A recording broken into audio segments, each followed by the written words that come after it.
In a small hillside village where the river curved like a silver ribbon and the mornings smelled of wet earth and pine, there lived a boy named Arjun who loved building things with his hands.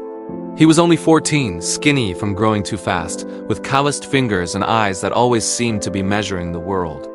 While other boys his age played cricket in the dusty lane or helped their fathers in the fields, Arjun spent every spare hour behind the house, hammering nails into scrap wood, tying ropes, stacking stones. He built birdhouses that no birds ever used, a wobbly stool that collapsed under his mother's weight, a small cart with uneven wheels that rolled in circles. Everyone smiled at his little inventions, patted his head, and said, "One day, Arjun, one day you'll make something big." But one day felt very far away. His father was a carpenter who worked long hours repairing furniture for the richer families in the town below. Every evening he came home tired, hands smelling of sawdust and linseed oil, and counted the day's rupees into a small tin box hidden under the loose floorboard in the bedroom. "This is our safety," he would say every time he slid the box back into place. Rainy days come without warning. "We save, we survive." Arjun watched the tin box grow heavier month by month. He watched his father skip buying new shoes even when the solace flapped like tired tongues. He watched his mother mend the same sari again and again, turning worn patches inside out. He watched his little sister wear his old shirts until the sleeves barely reached her wrists. And every time someone in the family needed medicine or the roof leaked worse after a storm, his father would open the tin with careful fingers, take out just enough coins, and close it again quickly as though afraid the money might run away if it saw daylight. One monsoon evening, the rain came harder than usual. Water poured through the roof in 3 places. The floor turned to mud. Arjun's mother tried to catch the drips in pots and buckets, but the pots filled too fast. His father sat on the edge of the charpoy, head in hands, staring at the tin box. For the first time, Arjun saw real fear in his eyes, not anger, not tiredness, but fear. That night, after everyone fell asleep to the sound of rain drumming on the tin roof, Arjun lay awake. He thought about the tin box. He thought about all the one days his father kept promising.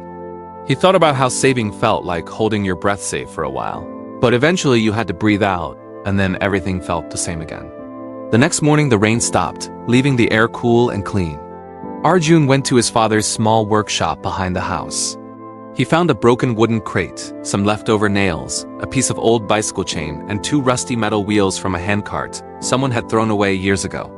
He worked quietly all day. His mother called him for lunch. He said he wasn't hungry.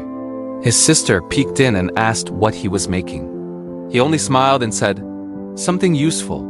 By evening he had finished, a small, sturdy wheelbarrow. The frame was uneven but strong.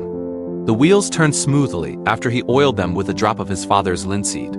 The handles were wrapped in strips of old cloth so they wouldn't cut into palms. It wasn't beautiful, but it rolled straight and held weight. When his father came home, Arjun rolled the wheelbarrow out into the yard. "Look," he said simply.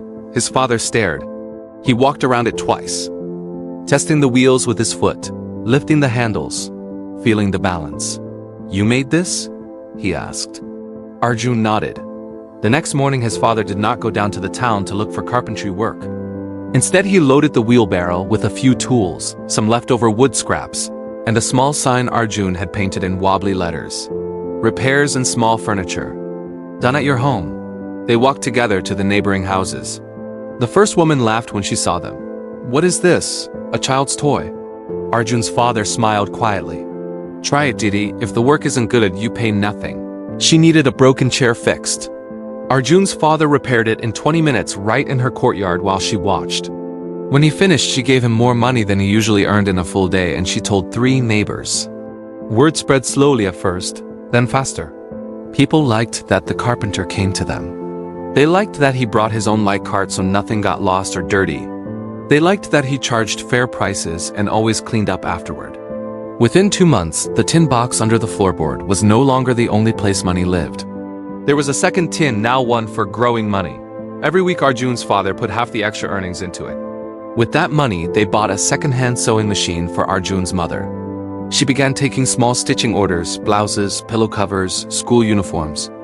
The machine hummed late into the evenings, and soon she earned enough to buy new cloth instead of always patching old pieces. Arjun kept building, a bigger cart with a rain cover, a folding table for roadside tea sellers, a wooden stand for the vegetable woman so her tomatoes didn't roll away. Each thing he made earned a little more, and each little more went back into buying better tools, better wood, better chances. One rainy evening 3 years later, Arjun's father called him to the veranda. He opened both tin boxes side by side.